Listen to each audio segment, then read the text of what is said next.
Assalamualaikum warahmatullahi wabarakatuh.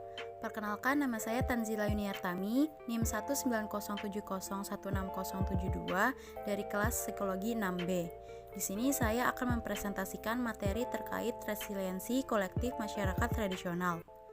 Nah, berikut ini topik pembahasannya. Yang pertama, pengertian resiliensi. Yang kedua, resiliensi kolektif masyarakat tradisional.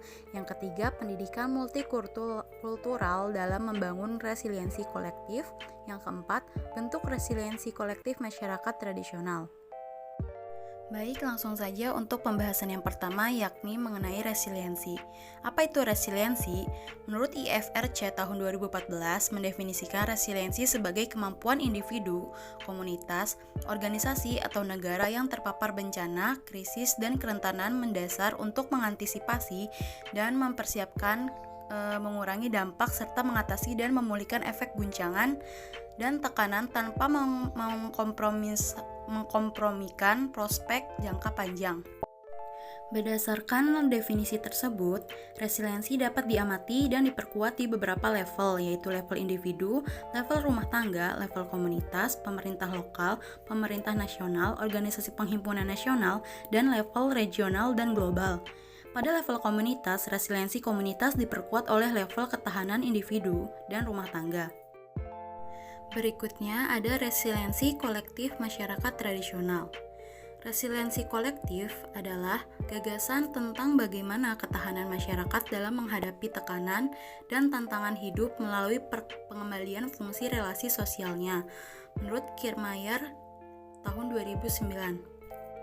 Resiliensi sendiri banyak digunakan dalam istilah ekologi dan psikologi untuk menggambarkan carrying capacity dan kemampuan untuk mengatasi diri dari tekanan serta stres. Seperti halnya individu, masyarakat juga memiliki kekuatan dan kelemahan dalam mengatasi permasalahan hidup dan mengusahakan keberlanjutan hidupnya. Keragaman budaya yang dihargai dan dikelola sebenarnya mampu meningkatkan resiliensi kolektif dari suatu sistem sosial, mengangkat kembali pengetahuan lokal, nilai-nilai hidup, norma, keyakinan, dan identitas budaya, serta pengembangan sistem interaksi sosial dapat meningkatkan keberlangsungan hidup masyarakat tradisional, menurut Preti tahun 2008. Pembahasan berikutnya yakni pendidikan multikultural dalam membangun resiliensi kolektif.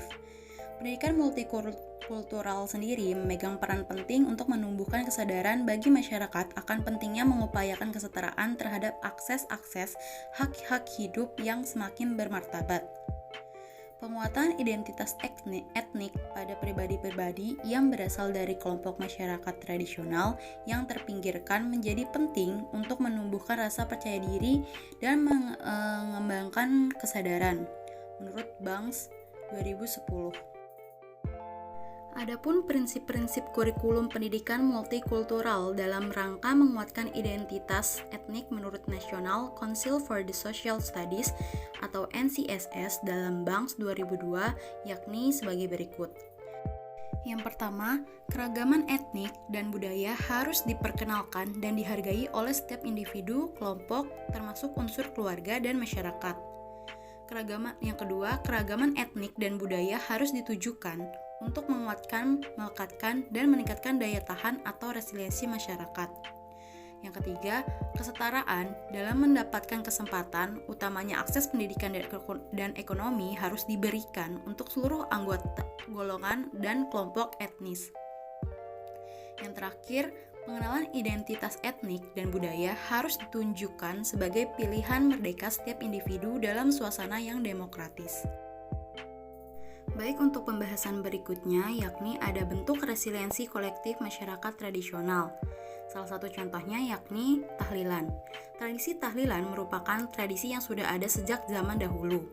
Menurut M. Solihin tahun 2010 menjelaskan bahwa tradisi tahlilan atau kendurenan digunakan oleh Sunan Ampel untuk mengganti tradisi Jawa kuno asli, yakni salah satu upacara yoga tantra dalam bentuk upacara pancamakara atau malima yang meliputi mamsya atau daging, matsya atau ikan, madya atau minuman keras, maituna atau bersetubuh, dan mughra atau bersemedi.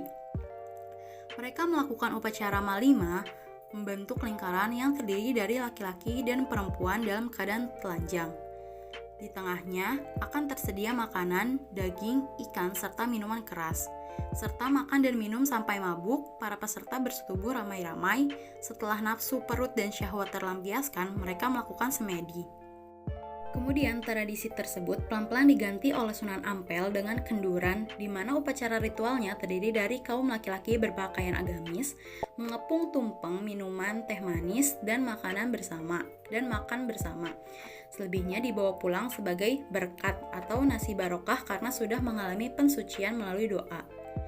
Dari simbol-simbol keberagaman itu, tidak hanya sebagai pemenuhan religiusnya saja, akan tetapi lebih dari itu mampu membangun solidaritas sosial, resiliensi, bahkan bisa saja sebagai mediasi untuk kekuatan politik dan pembangunan bangsa.